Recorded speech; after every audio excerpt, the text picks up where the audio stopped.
Bismillahirrahmanirrahim. Assalamualaikum warahmatullahi wabarakatuh. Alhamdulillahi rabbil alamin. Nahmaduhu wa nasta'inuhu wa nastaghfiruh wa na'udzu billahi min syururi anfusina wa sayyiati a'malina. May yahdihillahu fahuwal muhtadi wa may yudlilhu falan tajida lahu waliyya mursyida. Asyhadu an la ilaha illallah wahdah la syarikalah wa asyhadu anna Muhammadan abduhu wa rasuluh, amma ba'd. Hadirin ikhwatu iman, jemaah Majelis Ta'lim Iliyin yang mudah-mudahan senantiasa diberikan kesehatan dan perlindungan Allah Subhanahu wa taala. Kajian hadis arba'in pada kesempatan ini membahas hadis nomor 28 halaman 33, hadis nomor 28. An Abi Najih Al-Irbad bin Sariyah, dari Abi Najih Al-Irbad bin Sariyah. Jadi kunyahnya atau panggilannya itu adalah Abu Najih gitu. Nama aslinya itu adalah Al-Irbad bin Sariyah. Beliau ini adalah salah seorang Ashabus Suffah, Pak. Ashabus Suffah ini adalah sahabat-sahabat Nabi yang secara ekonomi itu boleh dibilang sangat lemah gitu. Mereka sangat lemah itu karena mewakafkan dirinya untuk berkhidmat, menemani Rasulullah, menimba ilmu bersama Rasulullah sallallahu alaihi wasallam di Masjid Nabawi gitu. Sehingga dikarenakan mereka berkhidmat untuk menimba ilmu Rasulullah sepanjang waktunya, sehingga boleh dibilang waktu mereka untuk mencari nafkah itu sangat kurang gitu. Sehingga sangat wajar kalau secara ekonomi mereka itu adalah lemah. Jadi beliau seorang Ashabus Suffah dan cukup banyak beliau meriwayatkan hadis dari Rasulullah sallallahu alaihi wasallam. Para ulama mengatakan sekitar 31 hadis sabda-sabda Rasul yang disampaikan oleh seorang sahabat yang bernama Abu Najih Irbad bin Sariyah. Hadis ini menurut para ulama disampaikan ba'da subuh ini, Pak. Ba'da salat subuh, ya kurang lebih seperti kita lah saat ini. Pada saat itu Rasulullah menyampaikan hadis ini di hadapan para sahabat, ya. Lalu hadis ini sampai kepada kita salah satunya melalui jalur seorang sahabat yang bernama Abu Najih Irbad bin Sariyah. Qala, beliau mengatakan, wa adona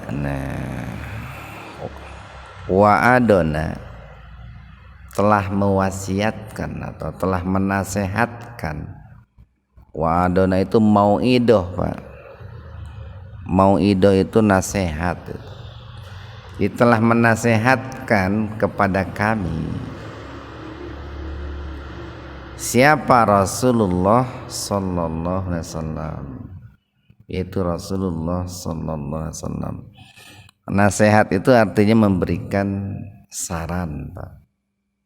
Memberikan masukan, memberikan wejangan-wejangan lah. Dan hampir mirip dengan wasiat itu. Cuman biasanya para ulama mengatakan bahwa Kalau nasihat itu disampaikan pada saat orang yang menyampaikannya itu dalam kondisi sehat, dalam kondisi bugar gitu Pak. Jadi tidak ada tanda-tanda bahwa pemberi nasihat itu akan meninggal dunia dalam waktu dekat. Kalau wasiat biasanya disampaikan oleh seseorang di mana yang bersangkutan itu ada alamat, ada tanda-tanda bahwa ajalnya akan segera tiba. Nah itu biasanya disebutnya wasiat. Jadi telah menasehatkan kepada kami Rasulullah sallallahu alaihi wasallam mau'idatan, satu nasihat gitu. Jadi kalau yang tadi wa'adona itu adalah fi'il Pak, kata kerja gitu. Kalau yang ini mau'idatan ini isim. Dia kalau yang tadi menasehatkan, kalau yang ini nasihat. Nah itu kan hanya dirubah sedikit tuh Pak. Tadi wa'adona, nah yang ini mau'idatan itu. Nah wa'adona dan mau'idatan itu akar katanya sama itu.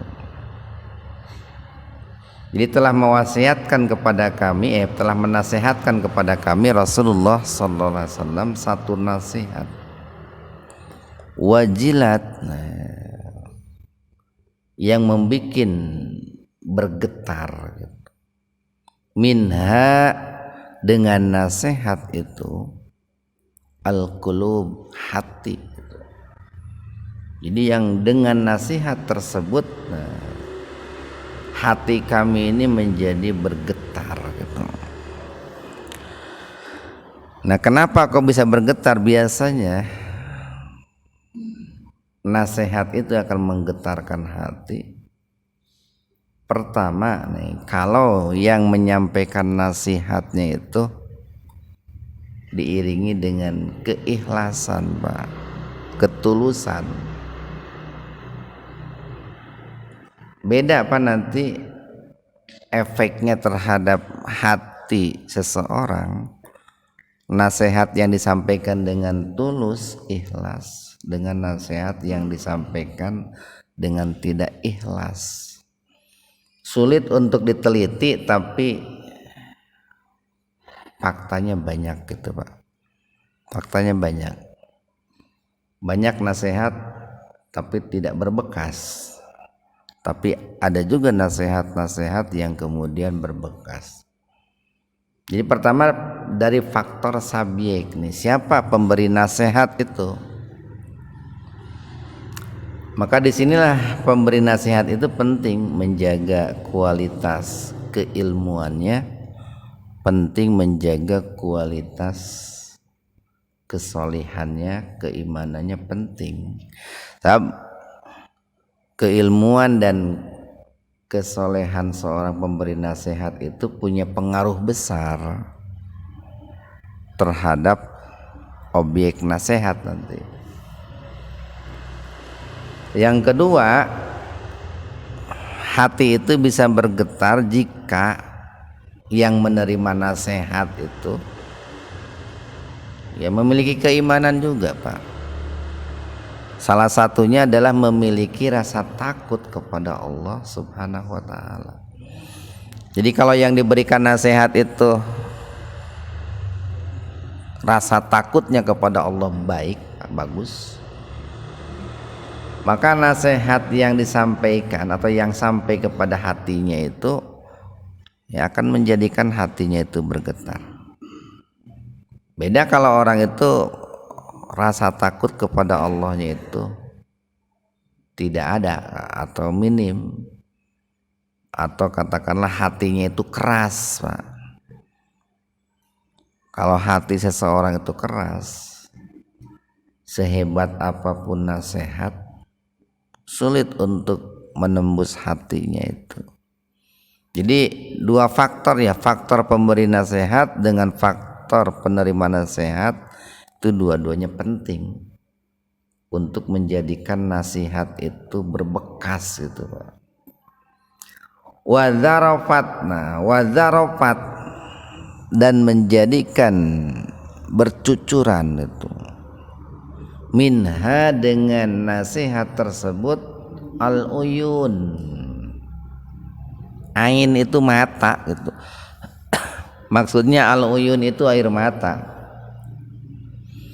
Jadi dengan nasihat yang disampaikan oleh Rasulullah sallallahu alaihi wasallam pada saat itu, hati para sahabat bergetar dan air mata mereka pun bercucuran. Itu memberikan sebuah isyarat Pak ya, bahwa yang namanya memberikan nasihat itu di samping dibarengi dengan ketulusan, keikhlasan, penting juga disampaikan dengan cara yang baik Pak, dengan cara yang benar. Kayak beginilah, tidak sedikit kan, atau terkadang dalam sebuah lagu, dalam sebuah nyanyian ada nasihat juga, tapi kan enggak kena Pak ke hati itu. Kenapa? Ya karena disampaikannya kan kurang pas gitu Pak, cara menyampaikannya kurang bagus. Aya lagu ini gini, lagu siapa tuh yang melarang minuman keras itu, buruklah minuman keras itu. Tapi dalam menyampaikannya kan sambil joget-joget atau sambil yang menyampaikannya pun berpakaian tidak sopan, enggak kena juga gitu ya. Itu para penontonnya itu bukan berhenti dari mabuk-mabukan, malah sambil mabuk kan begitu. Padahal yang disampaikannya itu tentang ya dampak buruk daripada mabuk-mabukan kan gitu. Nah itu sebetulnya kan masukan juga, masukan dari seorang penyanyi kepada para penonton agar para penontonnya itu tidak mabuk, tapi kan enggak kena juga, enggak mengena nasihatnya itu. Kenapa? Karena ya tadi barangkali yang menyampaikannya kurang pas atau cara menyampaikannya juga kurang bagus. Nah ini perlu diperhatikan Pak ketika menyampaikan nasihat itu. Dan kalimat ini, kalimat yang barusan kita bahas, itu memberikan sebuah isyarat pentingnya yang namanya memberikan nasihat, pentingnya memperhatikan situasi dan kondisi dalam menyampaikan nasihat gitu ya. Pentingnya cara thoriqoh dalam menyampaikan nasihat, termasuk penting juga bagaimana karakter subjek pemberi nasihat, itu penting itu Pak, perlu diperhatiin. Fakulna, lalu kami berkata, maksudnya para sahabat pada saat itu berkata, ya Rasulullah, wahai Rasulullah. Jadi kalau ada ya, maka kalau ada ya, kata akhir ya, harokat akhir kata setelah ya itu harus fathah, Rasulah. Nah itu karena ada ya Rasulah. Kalau nggak ada ya itu Rasulu itu. Ya Rasulullah, wahai Rasulullah, kata para sahabat, ka'annaha, seolah-olah mau'idatu itu merupakan nasihat muwaddi'in, haji wada itu Pak. Wada itu terakhir, perpisahan. Haji wada itu haji perpisahan, itu perpisahan antara Rasulullah sallallahu alaihi wasallam dengan para sahabat, dan itu memberikan sebuah isyarat bahwa ajal beliau sudah hampir tiba gitu. Mungkin kita pernah mendengar ada istilah khutbah wada, haji wada, itu artinya terakhir. Jadi seolah-olah nasihat yang disampaikan oleh Rasulullah Sallallahu Alaihi Wasallam itu merupakan nasihat terakhir, sebuah pertanda bahwa Rasulullah itu hampir tiba ajalnya. Fa'ausina, lalu Rasulullah Sallallahu Alaihi Wasallam mewasiatkan kepada kami qala dengan bersabda, usikum. Ini sering disampaikan nih oleh khatib ketika khutbah Jumat. Usikum wa iyaya nafsi bitaqwallah. Nah, gitu Pak. Kalau dalam khutbah Jumat gitu ya. Jadi usikum, aku wasiatkan kepada kalian bitaqwallah azza wa jalla, untuk bertakwa kepada Allah, zat yang maha gagah dan zat yang maha mulia. Azza itu aziz itu Pak. Aziz itu maha gagah, maha perkasa. Jalla itu jalil. Jalil maha mulia. Jadi aku wasiatkan kepada kalian agar kalian itu takut kepada Allah gitu. Dalam arti takut yang positif gitu ya, bukan takut yang negatif.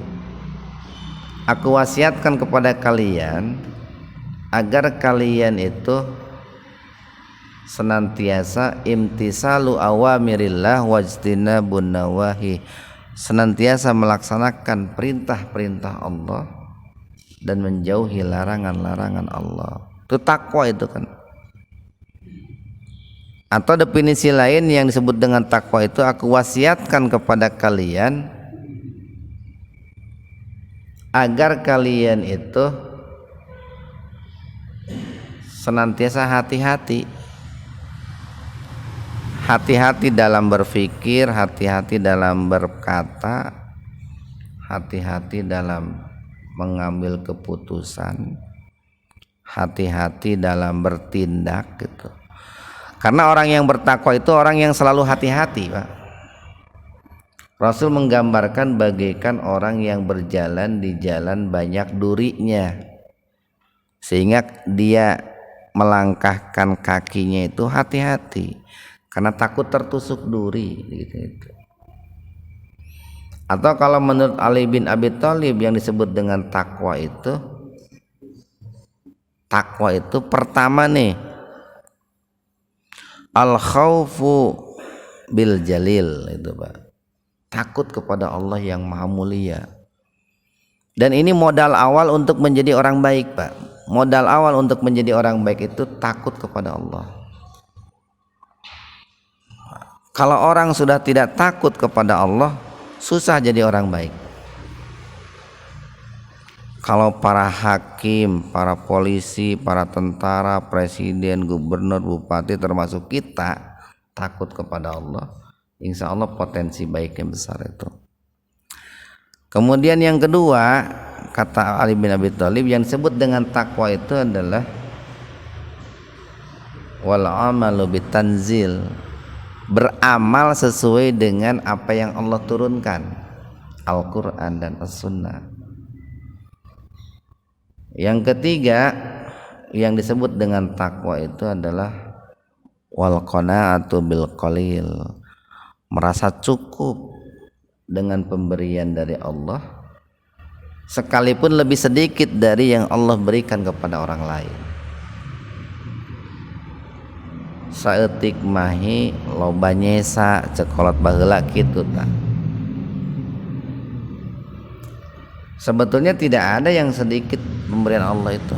Pemberian Allah itu kepada kita semuanya banyak.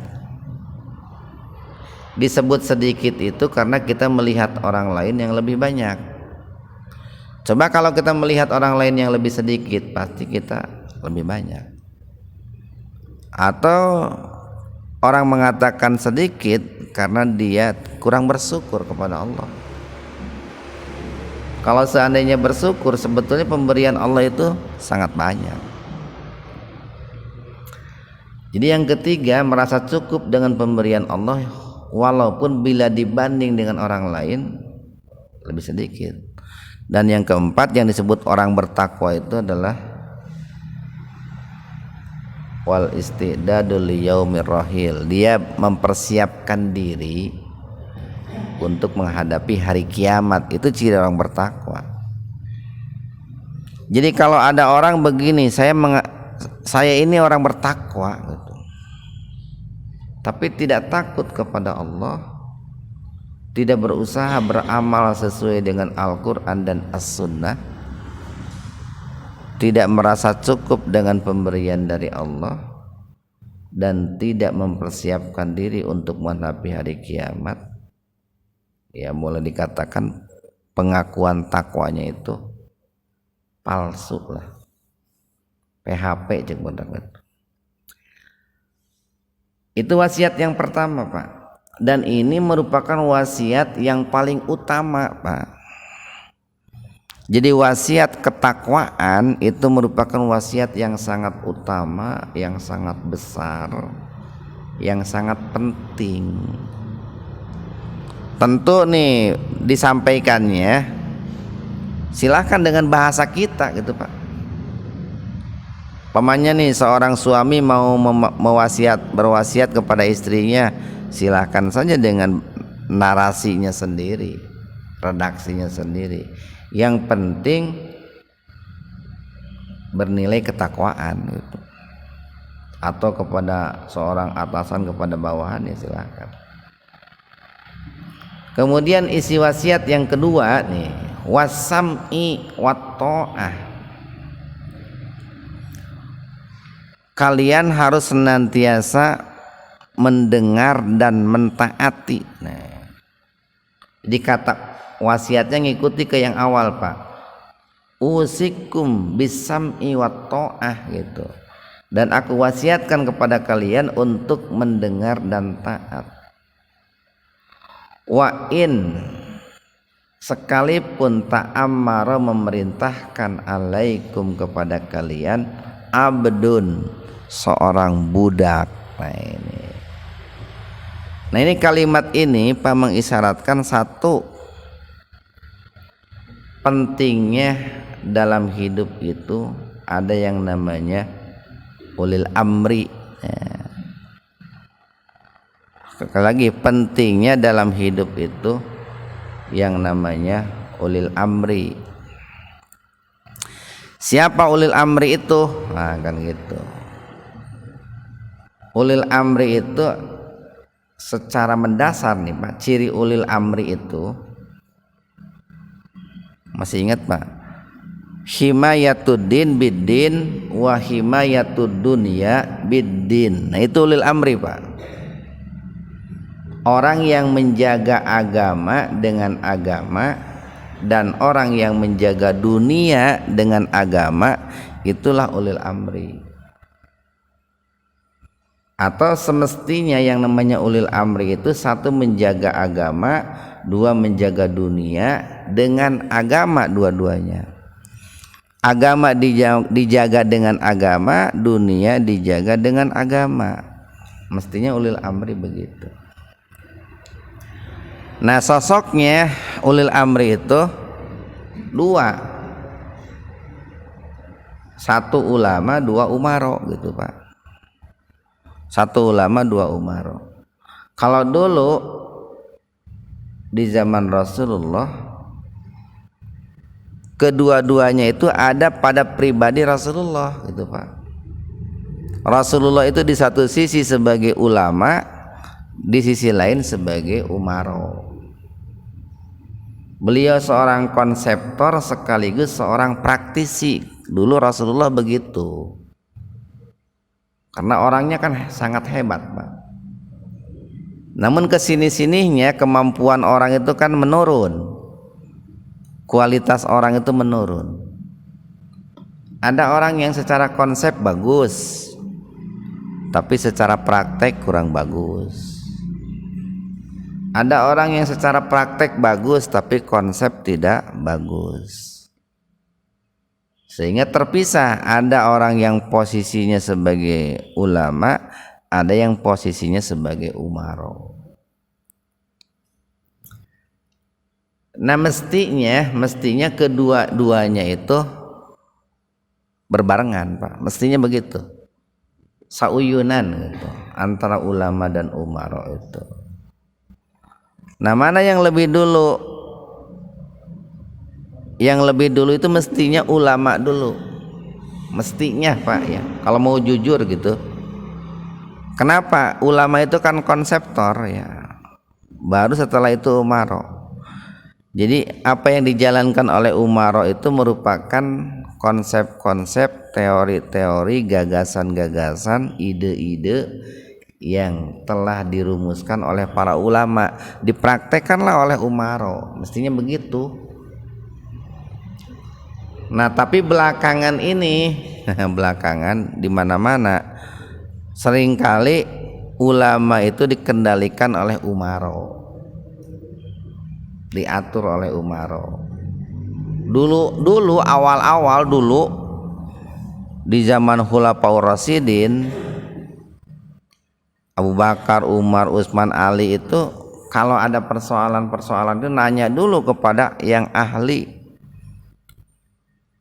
ulama-ulama di zaman itu Pak. Ya namanya manusia kan semakin hari itu kan beda lah dengan di zaman Nabi dulu Pak.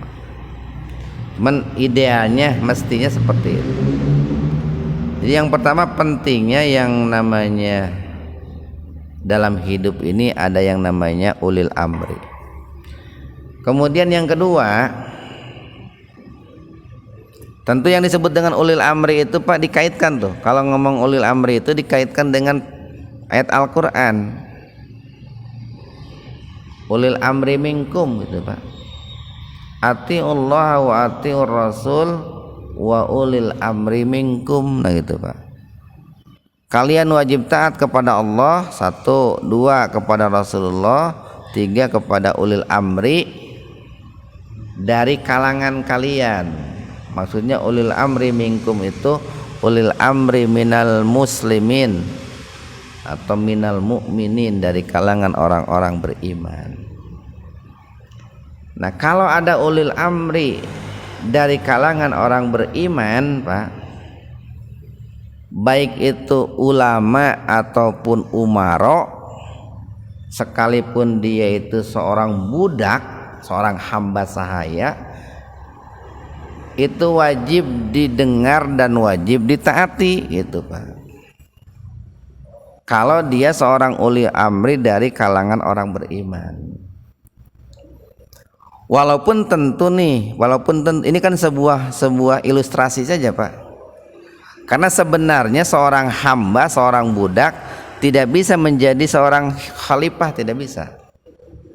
Tidak boleh seorang hamba kalau belum dimerdekakan menjadi seorang penguasa, tidak boleh. Ini sebagai sebuah penekanan saja. Penekanan pentingnya yang namanya memiliki ulil amri. Yang kedua, penekanan pentingnya ulil amri itu minal mu'minin, dari kalangan orang beriman. Kayak beginilah kalimat ini, kalau saya berikan contoh yang lain begini. Rasul pernah bersabda begini,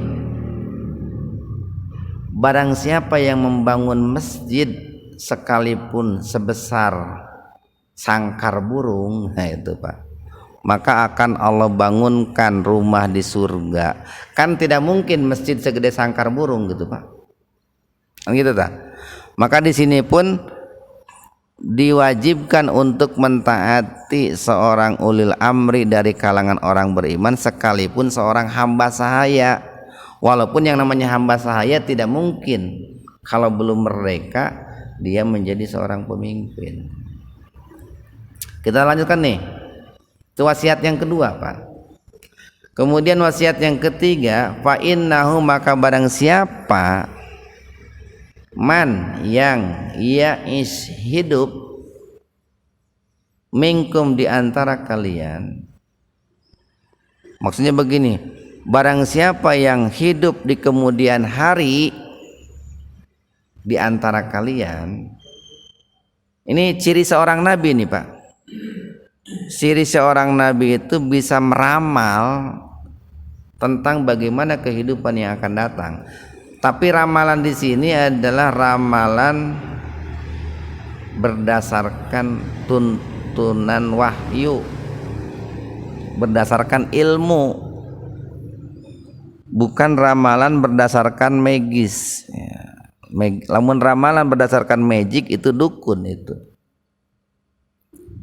Ini ramalan berdasarkan tuntunan wahyu, bukan hanya sebatas ilmu tapi wahyu. Jadi dan barang siapa di antara kalian yang hidup di kemudian hari, fasayara, maka dia akan melihat.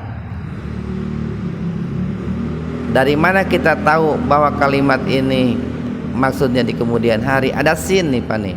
Fasa. Nah, ada sin. Sin itu menunjukkan waktu yang akan datang. Jadi fasayara, maka nanti dia akan melihat ikhtilafan katsira. Perbedaan yang sangat banyak itu Pak. Ikhtilaf yang sangat banyak. Jadi umat Islam itu akan di kalangan umat Islam akan terjadi perbedaan ya. Akan terjadi perbedaan yang sangat banyak. Dan ini memberikan sebuah isyarat bahwa yang namanya perbedaan boleh Pak. Ikhtilaf itu boleh. Yang tidak boleh itu iftiraq. Apa bedanya ikhtilaf dengan iftiraq? Ikhtilaf itu adalah perbedaan antara dua kelompok atau lebih, dua orang atau lebih, tapi masing-masing punya landasan dalil. Nah, itu ikhtilaf. Kalau iftiraq, nah itu perbedaan antara dua orang atau lebih, dua kelompok atau lebih, tapi yang satu punya dalil, yang lain tidak punya dalil. Nah, itu namanya iftiraq. Iftiraq dilarang, ikhtilaf boleh. Makanya kalau ada hadis walaupun masih diperdebatkan kesahihannya, ikhtilafu ummati rahmah, perbedaan umatku itu adalah rahmah. Yang disebut dengan ikhtilaf itu kalau masing-masing punya dalil. Orang Muhammadiyah punya dalilnya Al-Quran Sunnah, orang Persis punya dalilnya Quran Sunnah, NU punya dalilnya Quran dan Sunnah. Beda, itu ikhtilaf namanya. Kalau yang satu tidak punya dalil namanya iftiraq itu. Diferensi itu boleh, dikotomi yang tidak boleh itu Pak. Itu. Dan itu akan terjadi, tetapi itu akan dianggap wajar nih. Ikhtilaf itu akan dianggap wajar Pak. Satu, kalau masing-masing punya dalil. Kalau yang satu punya dalil, yang kedua tidak, yang kedua itu adalah hawa nafsu itu. Yang kedua, kalau perbedaan pendapatnya itu disampaikan dengan cara yang bahasa yang cara elegan lah, cara yang baik. Bahasanya santun gitu Pak. Intonasinya diperhatikan, akhlaknya diperhatikan. Nah, itu. Karena seringkali dua-duanya punya dalil, tapi kalau caranya tidak bagus, itu menjadi iftiraq juga. Jadi penting tuh, yang namanya metode itu penting diperhatikan.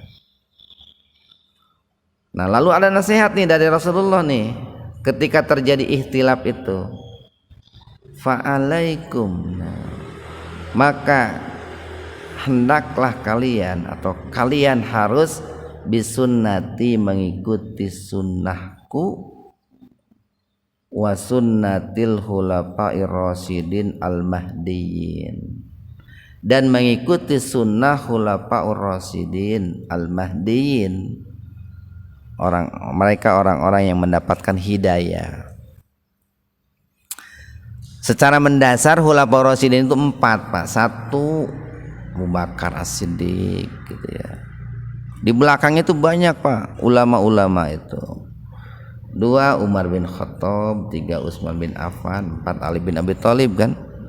Kalau dalam hadis lain itu Rasul bersabda begini, khilafatu ba'di salasuna sana, khilafah kepemimpinan setelahku itu selama 30 tahun. Wa ba'da dzalika mulkun, setelah itu ada yang namanya kerajaan-kerajaan. Dirinci nih oleh para ulama 30 tahun itu seperti apa. Abu Bakar As-Siddiq itu 2 tahun 3 bulan kan itu Pak. Umar bin Khattab itu 10 tahun 6 bulan. Utsman bin Affan itu 12 tahun kan. Ali bin Abi Thalib itu 5 tahun 9 bulan. Jadi 30 tahun totalnya itu Pak. Dan betul itu Pak, betul terjadi itu. Jadi bukti seorang nabi kalau bicara betul, nggak meleset Pak itu. Beda dengan seorang dukun Pak, loba melesetnya ketimbang benerna gitu. Mata lamun dukun mah lamun tepat kebenaran itu mah kawenehan. Da loba nama meleset. Kalau nabi tidak pernah meleset Pak. Kalau apa yang dikatakan oleh Nabi 10 tahun akan terjadi ini tapi tidak terjadi, nanti kenabiannya bisa dipertanyakan itu Pak. Makanya apa yang disabdakan oleh Rasulullah untuk sekian tahun yang akan datang itu semuanya terjadi. Jadi kalian harus mengikuti sunnahku. Nah kalau bicara sunnah itu nih, ini perlu saya luruskan juga nih. Kalau bicara sunnah itu dahulu Pak, orang memahami sunnah itu satu berkaitan dengan akidah.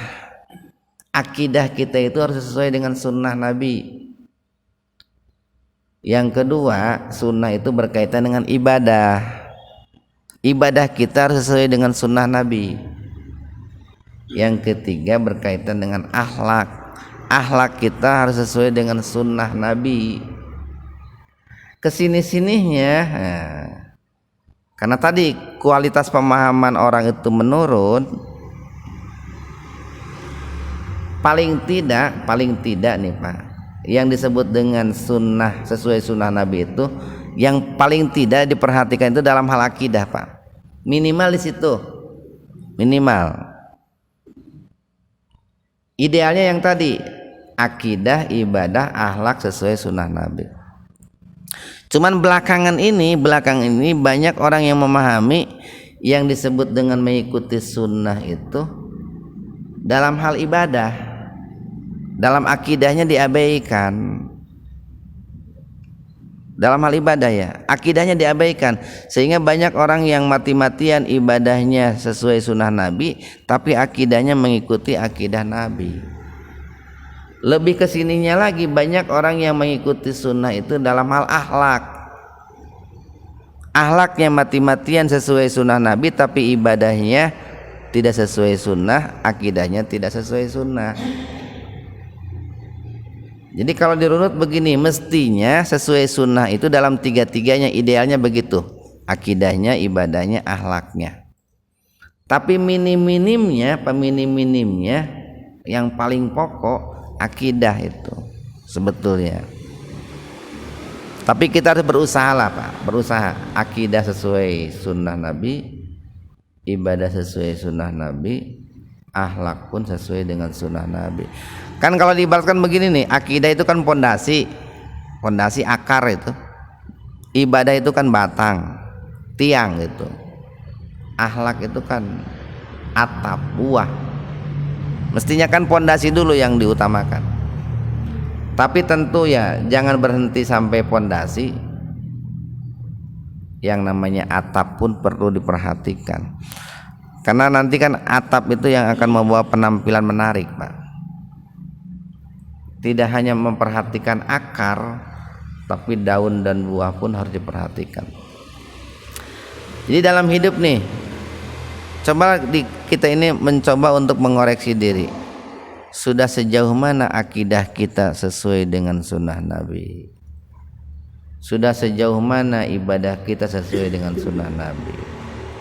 Sudah sejauh mana akhlak kita sesuai dengan sunnah Nabi?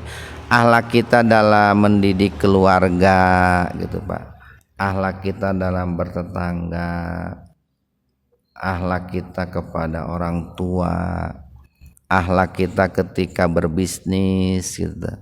Akhlak kita ketika bekerja di kantor itu kan akhlak itu harus berusaha sesuai dengan sunnah Nabi. Nasihat yang berikutnya nih, yang keempat, gigitlah alaiha sunnah Nabi dan sunnah khulafaur rasyidin itu bin nawajid, dengan gigi geraham. Maksudnya kita harus berpegang erat-erat Pak, berpegang teguh dengan kuat, seperti kuatnya menggigit sesuatu dengan gigi geraham. Lamun aya nu gigian mah apal meureun, enggeus harabis majikanna. Jadi gigitlah sunnah Nabi itu sekuat seseorang menggigit sesuatu dengan gigi geraham. Jangan pernah dilepas sunnah Nabi itu. Wasiat yang terakhir nih, yang kelima, wa iyyakum. Wa iyyakum itu kebalikan alaikum Pak. Kalau tadi kan begini nih, fa alaikum bisunnati wa sunnatil khulafai rasyidin al mahdiyyin. Alaikum ya. Ini wa iyyakum. Wa iyyakum itu kebalikannya, jauhilah oleh kalian gitu Pak. Jadi kalau fa alaikum perintah untuk mengikuti, kalau wa iyyakum perintah untuk meninggalkan atau menjauhi. Jadi wa iyyakum, dan jauhilah oleh kalian apa? Wa muhdatsatil umur, perkara-perkara yang baru. Apa perkara-perkara yang baru itu? Perkara-perkara yang baru itu perkara yang diada-adakan Pak. Yang diadakan itu dalam prakteknya bisa dua Pak, bisa menambah, bisa mengurangi. Ketika menambah dari apa yang dicontohkan oleh Rasulullah sallallahu alaihi wasallam, itu perkara baru. Istilahnya itu bid'ah itu. Menambah dari apa yang dicontohkan oleh Rasulullah. Bisa juga yang kedua, yang namanya perkara baru atau bid'ah itu mengurangi dari apa yang dicontohkan oleh Rasulullah sallallahu alaihi wasallam. Nah, perintahnya itu jauhi gitu. Jauhi perkara-perkara yang baru yang tidak dilaksanakan dan tidak dicontohkan oleh Rasul. Kenapa? Fa inna, karena sesungguhnya likulli, tiap-tiap bid'atin, bid'ah, dolalatun, itu sesat itu. Bid'ah itu perkara yang muhdatsatil umur, itu perkara yang baru Pak. Nah begini Pak, kalau bicara bid'ah itu secara umum Pak nih, secara umum bid'ah itu adalah perkara-perkara yang baru gitu. Tadi bisa menambah, bisa mengurangi, itu perkara baru itu. Ruang lingkupnya bid'ah itu ada dalam urusan dunia, ada dalam urusan agama.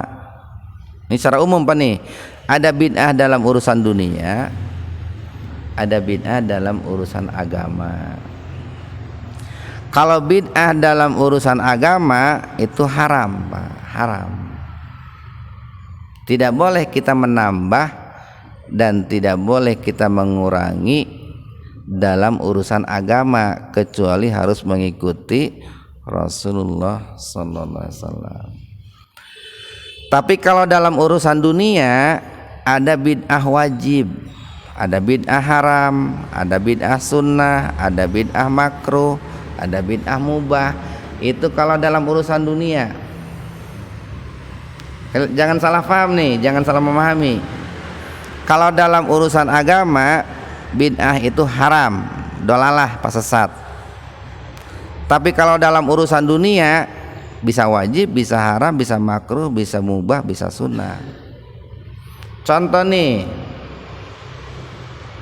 bid'ah dalam urusan dunia yang wajib ini Pak, mengumpulkan ayat-ayat Al-Quran menjadi satu mushaf, wajib itu.